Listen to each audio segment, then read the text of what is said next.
Shalom,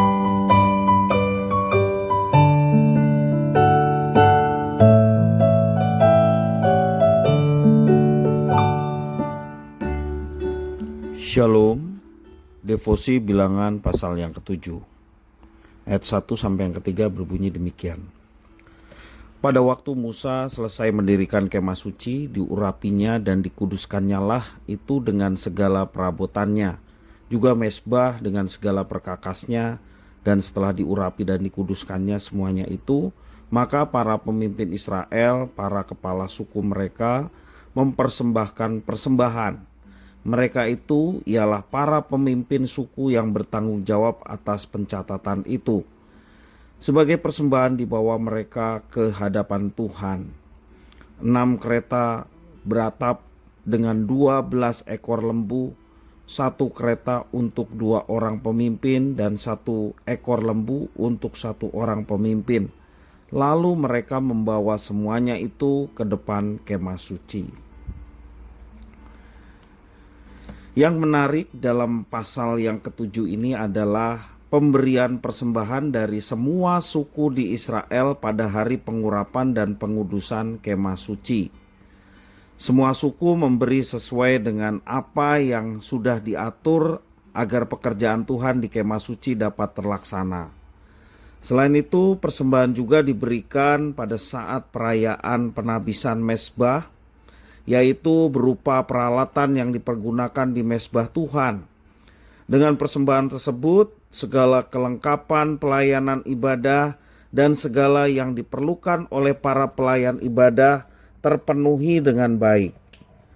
Semua itu tentu juga akan mendatangkan kebaikan bagi umat dalam melaksanakan ibadah kepada Tuhan. Dalam firman Tuhan hari ini kita belajar bahwa Tuhan menghendaki kita agar kita terlibat dalam pelayanan.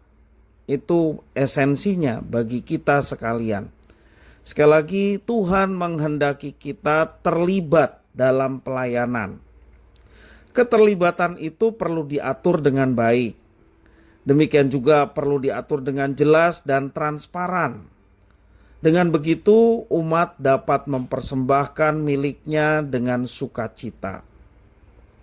Ya, seperti kita di Gereja Baptis Indonesia Banyumanik, kita meyakini bahwa kita menjadi Kristen ada satu panggilan mulia. Seperti Kristus datang melayani, seperti itu jugalah kita sebagai umat Tuhan dipanggil untuk melayani.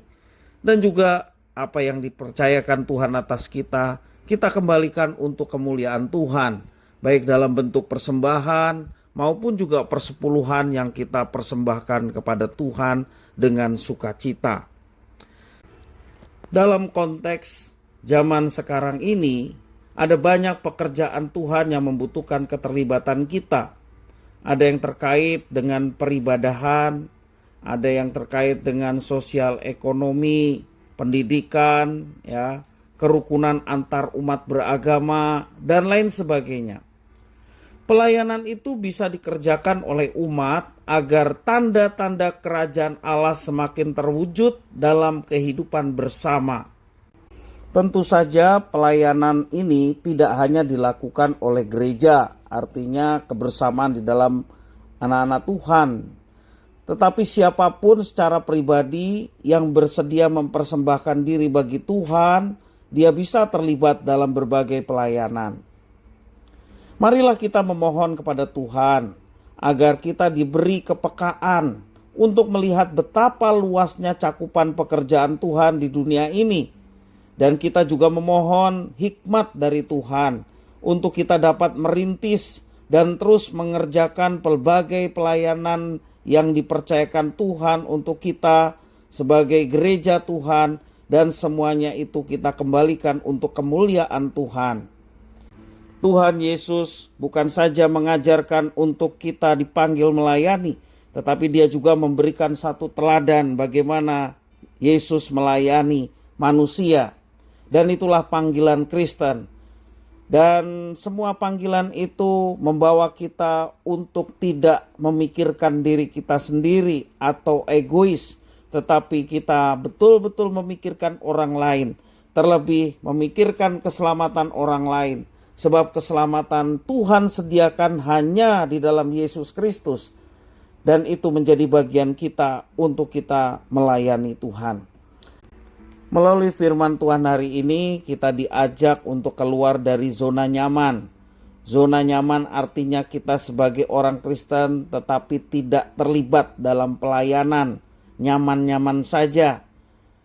Kita mau lepas dari semuanya itu dan kita mau hidup melayani Tuhan, bukan saja kita menjadi puas karena pelayanan itu, tetapi juga hidup kita boleh menjadi berkat bagi orang lain. Bersediakah kita melayani Tuhan sesuai dengan panggilan Tuhan kepada setiap kita orang Kristen?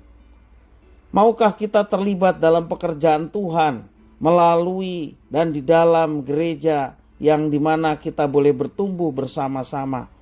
Sekali lagi, panggilan Kristen adalah panggilan untuk melayani, bukan untuk diam saja, bukan untuk statis ataupun tidak melakukan apa-apa, tetapi kekristenan identik dengan melayani Tuhan, dan itu menjadi bagian kita semua.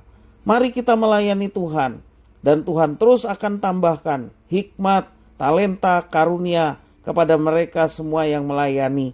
Dan tentunya ini semakin mengembangkan pelayanan kita.